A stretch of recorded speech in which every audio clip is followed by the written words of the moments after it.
What's going on, guys? Welcome back to my Friday Night SmackDown audio review for September 30th, 2022. I am Graham Jason Matthews. Hope you guys are doing well and having a great weekend so far.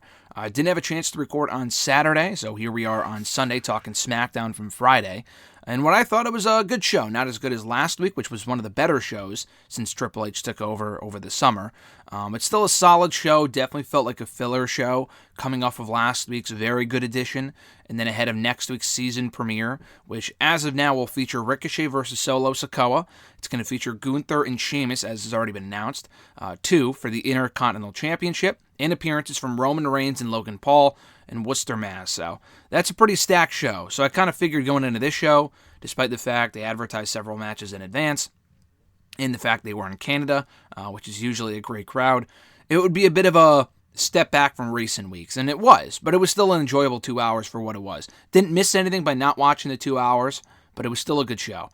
They also were missing several SmackDown superstars due to the ongoing hurricane over in Florida. So thoughts, condolences, prayers with all those being affected. It's awful what's going on over there right now, so hopefully everyone is staying safe.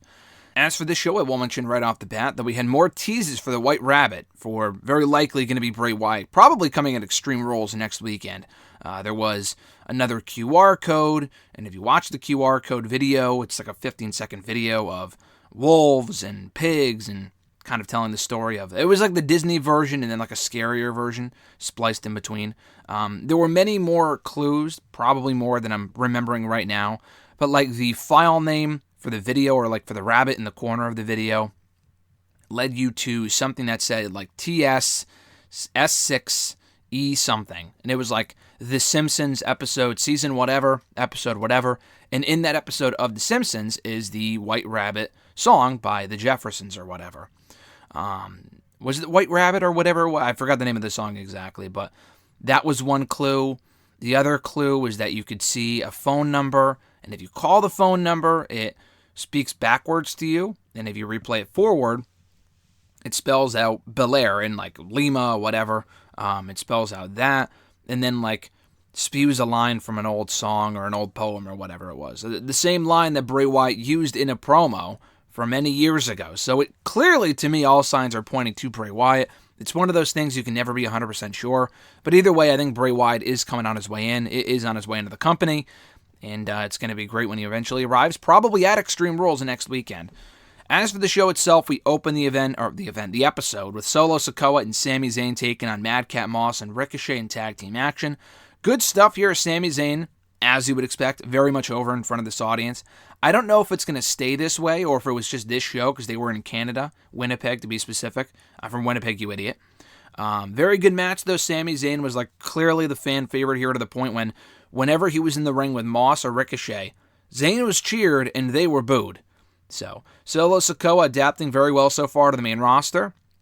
He had a great performance here. He took our Ricochet at ringside, fucking beat the shit out of him, threw a chair right in his head when Zayn and Moss were on the other side of the ring with the referee. Solo threw a chair right at Ricochet's head at ringside, gave him the advantage, took out Moss in the ring, and picked up the victory for their team. So, great stuff here, like I said earlier, setting up Solo and Ricochet one-on-one for next week's SmackDown. We then had Drew McIntyre against Austin Theory. Actually, even before that, we had a promo from Karrion Kross, and it was one of those pre-taped segments. Now, we didn't see Karrion Kross in Canada the last time they were in Canada, about a month ago, so make of that what you will. But we did get a promo from him, a pre-taped like vignette with him and Scarlett. Scarlett, I don't think, spoke, but Kross kind of talked about the tarot cards, like whatever they show me, I'll do, and I will be the next WWE Undisputed Champion, whatever. This was great stuff. And say what you will about Kross, and the Fireball stuff was botched last week, obviously. But like the promos, and regardless of whether you get it or not, or you're on board of the supernatural stuff or not, I don't think there's any denying that the production of these promos and vignettes is fucking great. And this is what I wanted to see from the character in NXT. But with the production value of the main roster, like he just fits there like a glove. So I'm hoping he doesn't become the next Bray Wyatt where he talks a big talk and then he ends up losing. I mean, I think there's a very good chance Drew wins at Extreme Rules. Drew lost. He's coming off a big loss to Roman Reigns at Clash of the Castle. There's a very good chance Kross loses at the pay-per-view, and I just don't think that's a good idea. Regardless of how it would be booked, I just don't think him losing his first pay-per-view match is the way to go. I would hope he wins. But I'm looking forward to that match, though. Speaking of Drew McIntyre, he took on Austin Theory in an impromptu match. Theory was being interviewed backstage.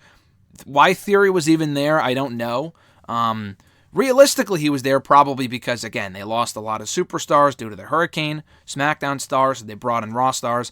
I'm done complaining about the brand split, so it is what it is at this point. This was an understandable exception because they had to fill in the roster with people that could make the show. I get that. But this is not a new thing. This happens pretty much every fucking week on the show. But anyway, from a storyline standpoint, why Theory would just be there when he didn't have a match scheduled originally and he couldn't cash in his briefcase because Roman Reigns wasn't there, I don't know. I honestly have no clue. But he did have an impromptu match with Drew because he talked shit about Drew, and Drew heard him from behind and called for him in the ring, and they had a match real quick. It was a very short match. It only really served to set up the six-man tag team match later on in the show. I thought Braun was coming out. We were going to get Drew and Braun versus Theory and whoever. But no, it ended up being a six-man with Drew, Kevin Owens, and Johnny Gargano from Raw, taking on Theory and Alpha Academy. So 5 Raw stars and 1 SmackDown star, which is pretty fucking funny because Braun was not there. We then saw Hit Row take on Los Lotharios and win that match. Fine for what it was. No one really seemed to care. Can't say I blame people. I mean, this isn't exactly a feud anyone would give a shit about. Hit Row it's been interesting. They feel ice cold right now, as other people have said. It seems to be a pretty, like the general consensus is that Hit Row just isn't overly hot right now, and I get that.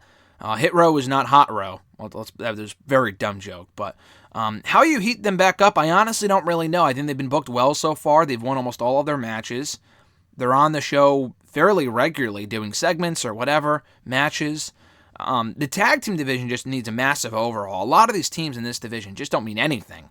I mean, the Los Lotharios, Maximum Male Models, who could possibly give a shit? You know what I mean? I think until they chase the tag titles, they probably won't get over. But maybe they just don't get over. And at least WWE gave them a chance. At least Triple H brought them back, gave them another chance. They can sink or swim in their own merit. The booking's been fine, really, but the division itself just isn't really that great is the problem. Maybe they sink. Ultimately, they sink, and the act just doesn't work. But I think it deserves more of a chance than just 2 months or so. From there, we had Ronda Rousey taking on Natalya in a fine match. Short, sweet, straight to the point. Ronda Rousey wins by tapping out Natalya. Liv Morgan comes out afterward with a bat in hand. Liv Morgan was fucking pissed because the whole story of this feud is that she wants to prove herself to Ronda Rousey. So not only did she have a bat in her hand, but she was swinging for the fucking fences. And very rarely does this shit connect, because actually connecting with a legitimate bat on someone would probably fucking kill them. Liv was going right for her head. Thankfully, Ronda got out of the way every time, as you would expect. But she got out of the way, dodged it, they fought over the bat. I think Ronda ended up grabbing the bat. I forgot exactly how it ended, but it ended up being a brawl with the producers coming out, breaking it up, including the former Kenny Dykstra. Ken Doane is one of the producers backstage now at SmackDown, I believe, but he was there to break up the brawl. This was good stuff. I don't know how much of a threat it really makes Liv out to look like, how much of a threat she looks like against Ronda Rousey, but the effort is there, the attempt is there. That's really all that matters to me. They're trying to make Liv look like a threat. I don't know if it's working. Liv can still win that match next weekend. How she does it, I don't know.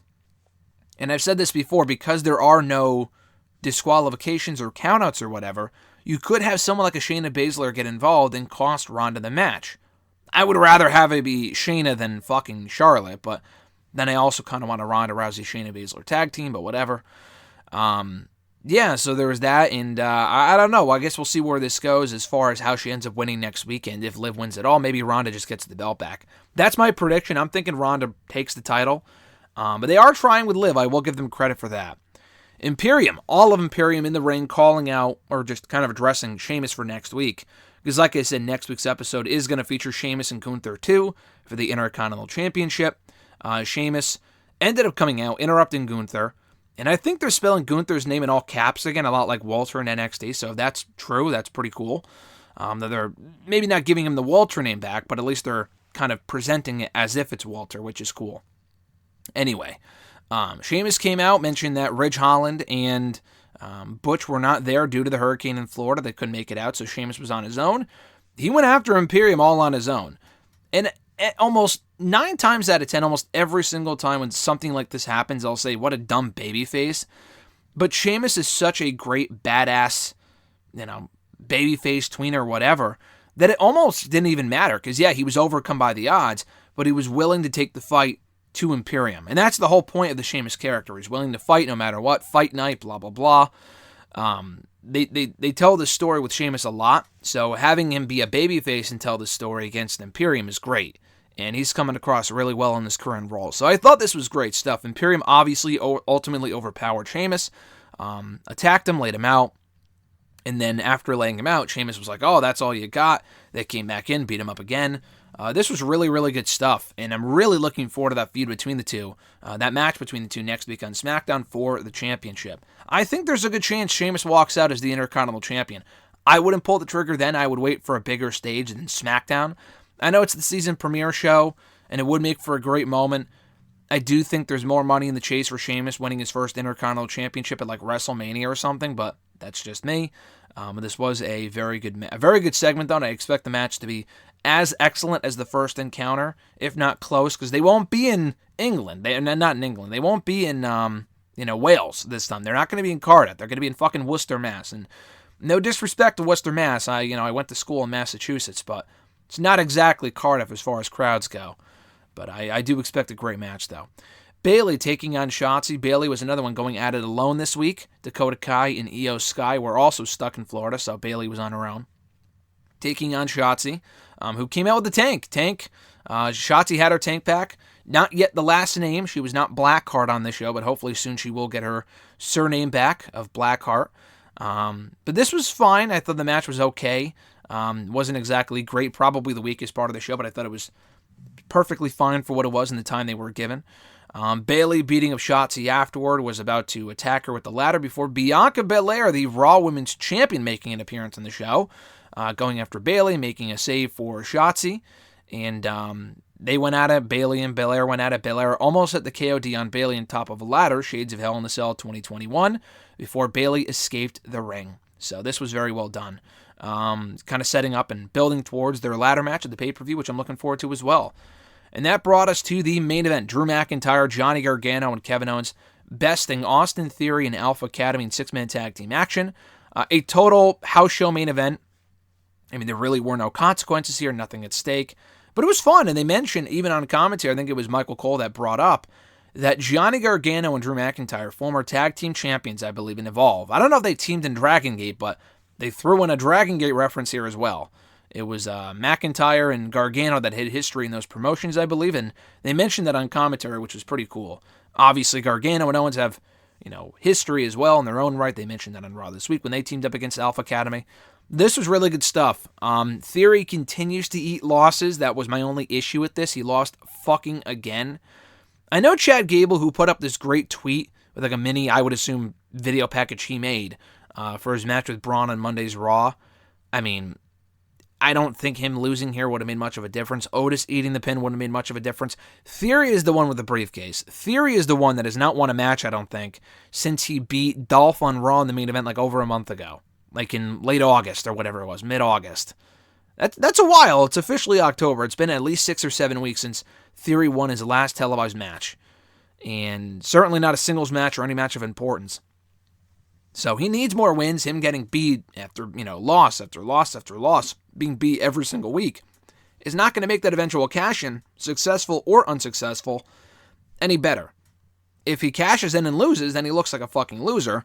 If he cashes in and wins, then he's kind of a weak champion because he's been losing for 6 or 7 months now. So the guy needs more wins. I'm not saying he should have been Drew here, but at the very least, if the baby faces were going to win, which is fine, they should have had him pin. They should have had Drew pin either Chad or Otis. But anyway, a good main event to close out the show. Now SmackDown in a nutshell. There were other things that happened. Jey Uso and Sami Zayn interacted backstage. Kevin Owens and Sami interacted.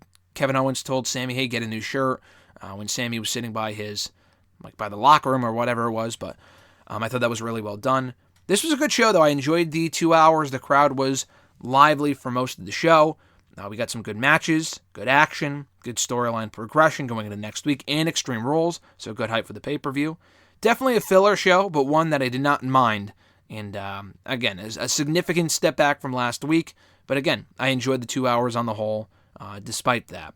But that was about it, guys, for SmackDown September 30th, 2022. Thank you for checking out my review. I appreciate it. Be sure to like the video, drop a comment, share the video, and subscribe to the channel for more daily content. Also, check out the SmackDown Lowdown review coming here to the channel momentarily. And I don't think we're going to have a SmackDown review next week. The current plan is that, maybe my original plan was to be at New York Comic Con that day, but it's looking like I'll probably be there on Friday instead. And I very well may be at Extreme Rules on Saturday. So we're probably going to be leaving early, though, just because it's a long ways away is Extreme Rules. So I'll probably watch SmackDown Lowdown, and the review will very likely be up on Sunday, I'm expecting, and not on Saturday. I probably will not have a chance to watch it next Saturday. There's no real point in doing a SmackDown review if I'm leaving that night. So that might change. I don't know. But the current plan is to not do a SmackDown review next week and the SmackDown Lowdown review, because there is stuff that happens on SmackDown that doesn't have to do with the pay-per-view. That'll be up at some point either Saturday or very likely on Sunday. That being said, guys, enjoy the rest of your weekend. Have an awesome October. I'm Graham G. Matthews, and I'll catch your ass down the road.